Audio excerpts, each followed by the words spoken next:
அண்ணன் தந்தை குள்ளமா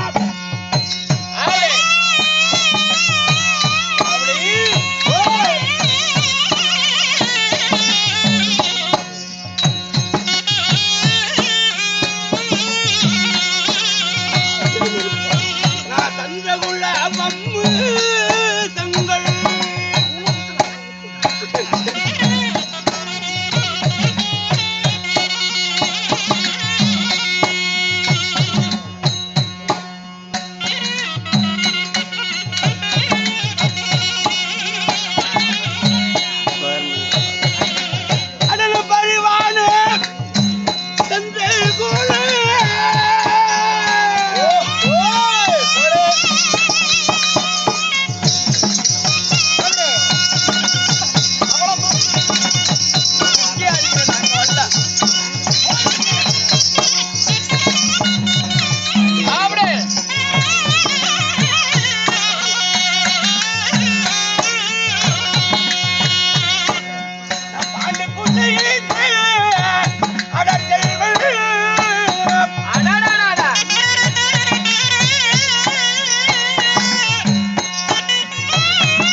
என் குலமோ சரியானபடி சந்திரகுல வம்சத்தில் பிறந்த நாங்கள் பாண்டவர்கள் 5 பேர். யார் யாரு? தர்மன், வீமன், நகுலன், சகாதேவன். இன்னும் ஒரு ஆளு பேர் வரலையே, 5 பேர் நீங்களே. நான் 2 பேருக்கு மூத்தவன். 2 பேருக்கு மூத்தவர். 7 பேருக்கு இளையோன். நடு நாயகனாக விளங்கக்கூடிய ஆனந்த அர்ஜுன மகாராஜே.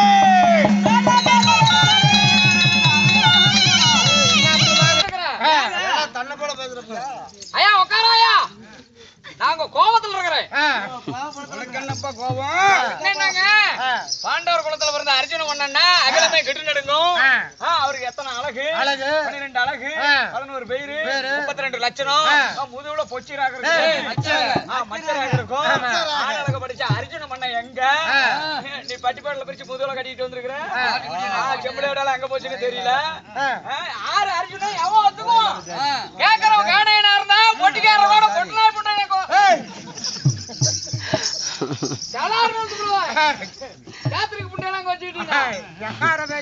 ஐயா சாவடிக்காரே, உண்மையிலே நான் ஆனழக அர்ஜுனன் தான்.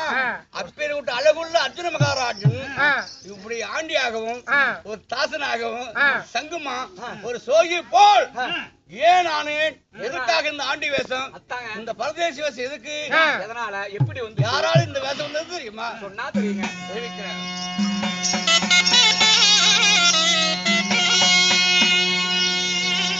அந்த அரவ கொடியும்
உதவி செய்த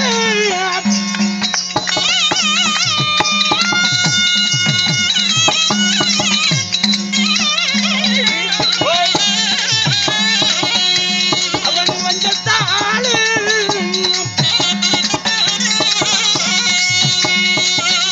ஐவர் வனவாது நகர் வந்து சேர்ந்தோம்.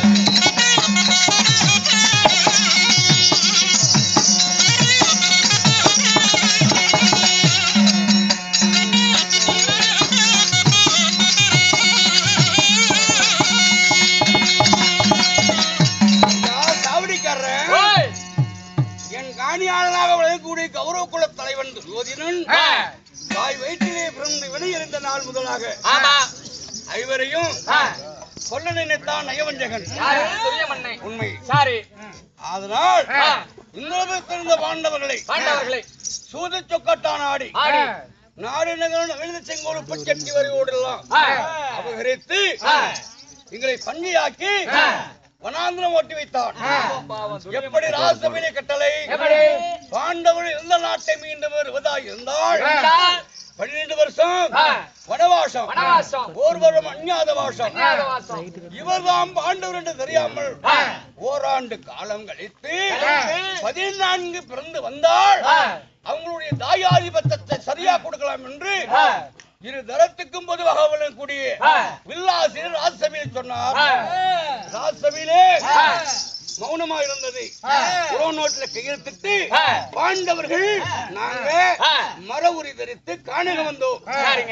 ஒன்னாவது சூரியவனம், இரண்டாவது ராமரிசிவனம், மூன்றாவது முறுக்கு மகாரிசிவனம், நான்காவது காலமகாரிசிவனம், ஐந்தாவது சைந்தவரி சிவனம், ஆறாவது காமதேன் பர்வதம், ஏழாவது கெந்தூரு பர்வதம், எட்டாவது குருபரி சிவனம், 9வது ரோமரி சிவனத்திற்கு வந்தோம். ரோமரி சிவனத்துக்கு வரும்போது எங்களை பார்த்து ரோமரிசி ஆனவர் எங்க அண்ணாவாகிய சாய் ஆமன்னரை பார்த்து என்ன செய்தார்? உங்களை பார்த்தால் முக தோற்றத்தை பார்த்தால் ராஜ குலத்திலே பிறந்த ராஜ வடிவு போல் இருக்கின்றீர்கள்.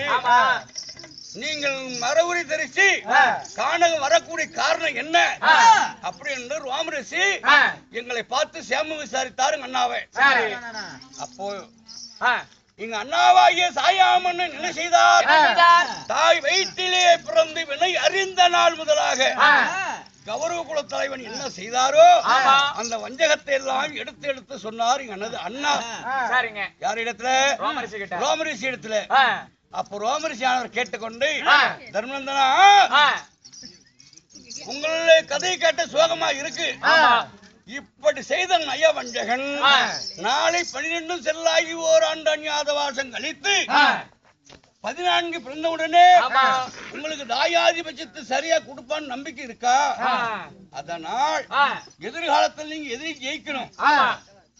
எதிர்காலத்துல எதிரி ஜெயிக்கணும்னா நீங்க ஐவராஜில் ஒருவன் யாராயும் அரண்பதிக்கு சென்று அங்க சிவனுடைய பதியை சென்று அகோரமான தவத்தை செய்து அந்த சிவபெருமாங்கிட்ட பாஸ்பதாசனம் பெற்று வந்தால் ஐவருக்கு எதிர்காலத்து நன்மையா இருக்கும் என்று ரோமரிசி சொன்னார். 9வது வனத்துல அவர் சொல்லிக் கொண்டிருக்கும் போது இந்த 5ஆம் வேதத்தை ஈட்டிய எங்கள் தாத்தா வேதவியாசனும் எங்களுக்கான இந்த ரோமரிசினத்துக்கு வந்தார். யானை முதல் எறும்பு கடை 54 லட்சம் ஜீவபதிகளுக்கு ஆத்மான வரக்கூடிய பகவானாகி கண்ணனும் எங்களுக்கு தரிசனம் கண்டார். 3 பேருமே சேர்ந்து இப்படி உரைத்தார்கள். அருகில் இருந்த பகவானாகி கண்ணன் சொன்னார், தர்மநந்தனா ரோமரிசி சொல்வது வார்த்தை சரி. இவர் ராஜில் ஒருவன் யாராலும் அரண்பதிக்கு போயிட்டு வா அப்படி என்று சொல்ல அதுக்கு அண்ணாவாகிய தர்மராஜே யான் சென்று வருகிறேன் அப்படி என்று கேட்க, தர்மநந்தனா வெள்ளைகிரி போவதாய் இருந்தால் 9வது ரோமரி சிவனத்தில் இருந்து வடக்கே 12 வனம். 12 அந்த வனம் வடக்கே 12 வனம் தனி. அப்படி வடக்கே போகும்போது வழியிலே ஒரு முண்டன் மூர்க்கன் உன்னை கண்டு எதிர்த்தால் அவன் ஜெயிப்பியா இல்ல ஜெயிச்சு வரவாயிட்டு வந்தாலும் தர்மம்னு கேட்டா அன்னவருக்கு வரமுன்னு பாப்பி யாஜகம் கொடுத்துருவேன். அதனால் வரவாங்க கூடிய தன்மை உனக்கு தகுதி இல்லைன்னு சொல்லிட்டார்.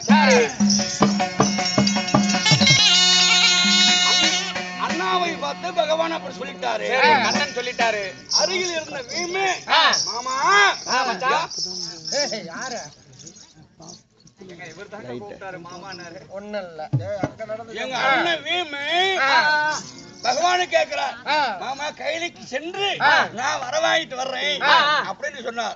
சரி சரி. வீர தீர பராக்கிரம் இருக்கு வீமா, நீ எப்படி கையில தவஞ்சீவின்னு கேட்டா ஆதிசேஷன் கொடுத்த கதையை கொண்டு போவேன்.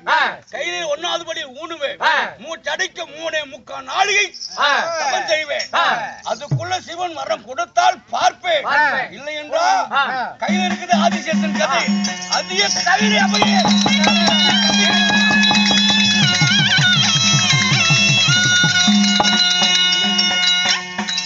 அப்போ பகவான் சொன்னான், உனக்கு இடம் ஒரு சிறு 2 கரம், முன்னொரு காலத்துல 10 சிரம் 20 கரம் படைத்த தசக்கிரீவனே அந்த கிரியில் அகப்பட்டபாடு எம்மாத்திரமோ அவனை விட நீ எம்மாத்திரம், உனக்கு இது தகாது ஓடி போயிடுன்னு சொல்லிட்டார். பஸ்ஸுக்கு 10 ரூபா இருக்குது, நான் போயிடுறேன். எங்க அண்ணாவை பார்த்து பகவானாகி கண்ணன் கிழித்தார் வீமனை பார்த்து. அப்ப என்ன சொல்லல, அப்போ நகலுஞ்சகாதேவன் சிறு பிள்ளைகள் என்னடா அரண்பதிக்கு போயிட்டு வா என்று பகவான் சொல்றாரு, யாருக்குமே தகுதி இல்லையே என்று பகவான் சொல்லிக் கொண்டு இருக்காருன்னு நான் என்ன செய்தேன், என் உருவத்தை எல்லாம் மாற்றி சடமுடி சன்னியாட்சி உருவத்துடனே மாமா அப்படி கண்ணன் அப்படி அண்ணனாகி தர்மராஜன் இப்படி நடுவில் நின்று மாமா கைலிக்கு நான் சென்று வர்றேன், நல்வா கொடுத்து அனுப்பின்னு கேட்டேன்.